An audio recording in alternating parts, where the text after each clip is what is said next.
Praise the lord. ఈరోజు అపోస్తలుల కార్యముల గ్రంథం 2వ అధ్యాయం చదువుకుందాము. పెంతెకోస్తు పండుగ దినము వచ్చినప్పుడు అందరూ ఒక చోట కూడి ఉండిరి. అప్పుడు వేగముగా వీచు బలమైన గాలి వంటి ఒక ధ్వని ఆకాశము నుండి అకస్మాత్తుగా వారు కూర్చుండి ఉన్న ఇల్లంతయు నుండెను. మరియు అగ్ని జ్వాలల వంటి నాలుకలు విభాగింపబడినట్టుగా వారికి కనబడి వారిలో ఒక్కొక్కని మీద వ్రాలగా అందరూ పరిశుద్ధాత్మతో నిండిన వారై ఆ ఆత్మ వారికి వాక్శక్తి అనుగ్రహించిన కొలది అన్య భాషలతో మాట్లాడసాగిరి. ఆ కాలమున ఆకాశం క్రింద నుండి ప్రతి జనములో నుండి వచ్చిన భక్తిగల యోధులు యెరూషలేములో కాపురముండిరి. ఈ శబ్దము కలుగగా జనులు గుంపులుగా కూడి వచ్చి ప్రతి మనుషుడు తన తన స్వభాషతో వారు మాట్లాడుట విని కలవరపడిరి. అంతటా అందరూ విభ్రాంతి నుండి ఆశ్చర్యపడి, ఇదిగో, మాటలాడుచున్న వీరందరూ గలిలయులు కారా? మనలో ప్రతివాడు తాను పుట్టిన దేశపు భాషతో వీరు మాట్లాడుట మనం వినుచున్నామే. ఇదేమి?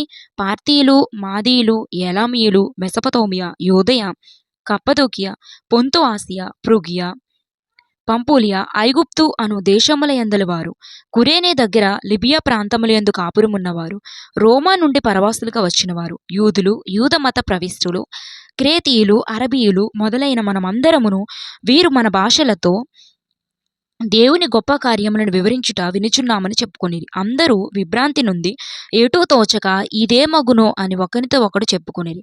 కొందరైతే వీరు క్రొత్త మద్యంతో నిండి ఉన్నారని అపహాస్యము చేసిరి. అయితే పేతురు ఆ పొదనొకరితో కూడా లేచి నిలిచి బిగ్గరగా వారితో ఇట్లా నేను, యూదయ మనుషులారా, యెరూషలేములో కాపురమున్న సమస్త జనులారా, ఇది మీకు తెలియగాక చెవియొగ్గి నా మాటలు వినుడి. మీరు ఊహించినట్టు వీరు మత్తులు కారు, ప్రొద్దు పొడిచి జామైనా కాలేదు. యోవేలు ప్రవక్త ద్వారా చెప్పబడిన సంగతి ఇదే. ఏమనగా, అంత్యదినములయందు నేను మనుషులందరి మీద నా ఆత్మను కుమ్మరించెదను. మీ కుమారులను మీ కుమార్తెలను ప్రవచించెదరు. మీ యవ్వనులకు దర్శనములు కలుగును. మీ వృద్ధులు కలలు కందురు. ఆ దినములలో నా దాసుల మీదను నా దాసురాండ్ర మీదను నా ఆత్మను కుమ్మరించెదను గనుక వారు ప్రవచించెదరు. పైన ఆకాశమందు మహత్కార్యములను, క్రింద భూమి మీద సూచక క్రియలను, రక్తమును, అగ్నిని, పొగ ఆవిరిని కలుగజేసేదను.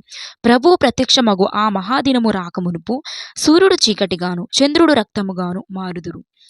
అప్పుడు ప్రభు నామమును బట్టి ప్రార్థన చేయు వారందరూ రక్షణ పొందుదురు అని దేవుడు చెప్పుచున్నాడు. ఇశ్రాయేలు వారలారా, ఈ మాటలు వినుడి.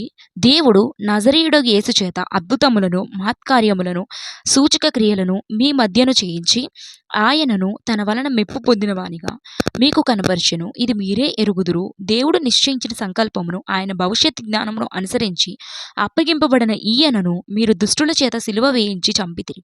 మరణము ఆయనను బంధించుట అసాధ్యము గనుక దేవుడు మరణ వేదనను తొలగించి ఆయనను లేపెను.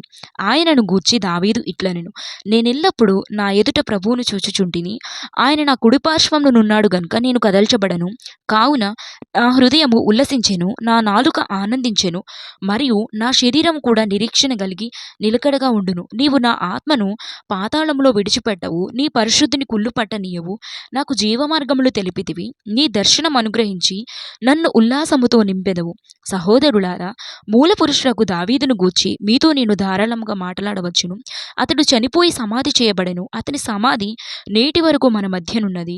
అతడు ప్రవక్త అయి ఉండెను గనుక అతని గర్భఫలములో నుండి అతని సింహాసనం మీద ఒకని కూర్చుండబెట్టుదును అని దేవుడు తనతో ప్రమాణపూర్వకంగా ఒట్టు పెట్టుకున్న సంగతి అతడు ఎరిగి, క్రీస్తు పాతాళంలో విడువబడలేదనియు ఆయన శరీరము కుళ్ళిపోలేదనియు దావీదు ముందుగా తెలుసుకొని ఆయన పునరుద్ధానమును గూర్చి చెప్పెను. ఈ యేసును దేవుడు లేపెను.